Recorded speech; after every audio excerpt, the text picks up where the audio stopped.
For 300 million years, the land we know as Oklahoma slumbered on bedrock that seemed immovable. But a wake-up call came in the middle of the night on November 5th, 2011. 911, where's your emergency? Well, I have a question. Did we just have a small earthquake? As far as we know, we did. We haven't had a chance to check with the weather people because we've been getting flooded with calls. Because it just scared the crap out of me. It went boom, my whole house shook. A powerful 5.6 earthquake with an epicenter located near Prague, Oklahoma. In a state that survives on the fortunes of the oil and gas industry, the first instinct was to hit the snooze button, to roll over and doze a bit longer, hoping the shaking would end. It did not. It got worse. This chart prepared by the Oklahoma Geological Survey shows the state's steady climb to achieving a dubious honor, earthquake capital of America.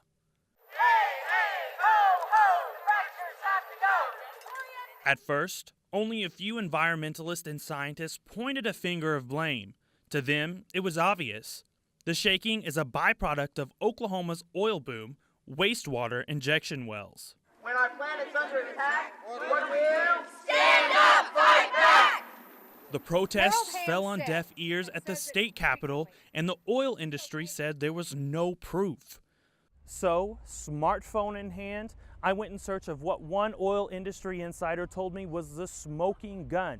And I found it right here at the University of Oklahoma at the office of Kyle Murray, a hydrologist who built an animation directly correlating wastewater injection wells to our earthquakes.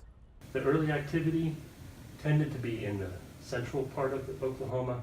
The later activity is more focused in northern Oklahoma. But by mid-2011, we start to see more saltwater disposal wells, a little bit more activity in Oklahoma County, and then the Prague sequence occurs right on schedule in November.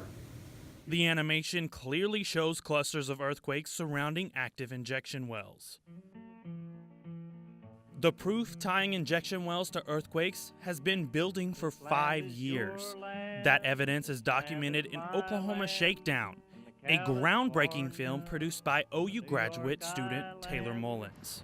They dug themselves a grave. They should have owned up right after the Prague quake, where there was severe damage and 2 people were injured. In my opinion, they made their mistake right early and went into denial that these are man-made. One very experienced and very knowledgeable observer of a seismic monitor north of Stillwater is seeing direct connections. So he can see these high-volume disposal wells turn on, and shortly after he'll see quakes starting up in that area. So he is seeing direct evidence. Well, you're looking at a 2-hour period on there right now, and what we have right there is apparently an injection well that came on under pressure and created an earthquake, and that's another injection well that came on about 10 minutes later. It came on under pressure, and that's an injection well there that's way off, and the rest of that is seismic movement on there and carrying on. It continues most all the time. In the film, seismologist Mark Crimson offers a dire warning about inaction. Nobody wants to face the issues. Don't want to talk about them. Don't want to hear it. Sad. With such substantial evidence, the Oklahoma Capitol, literally built on oil, is finally taking action. Oklahoma's Corporation Commission, which regulates the oil industry, has begun shutting down injection wells it believes are causing earthquakes.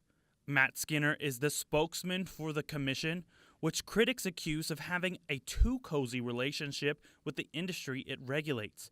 But after all the shaking and the new evidence, Skinner doesn't sound like a man who puts the health of the oil industry above the well-being of his family and state. It's a scary situation. I mean, I know my house has been hit repeatedly for 3 years with earthquakes, and you don't get used to it. It gets worse. It's not like something you get used to. Each one is worse than the other, at least the way it feels and what it does to me and to my family. This is a very personal issue.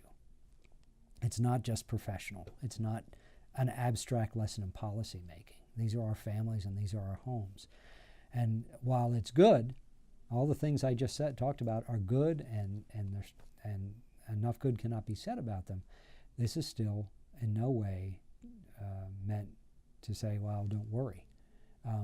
We worry every day. I worry every day. And we're going to continue to worry until this comes to an end.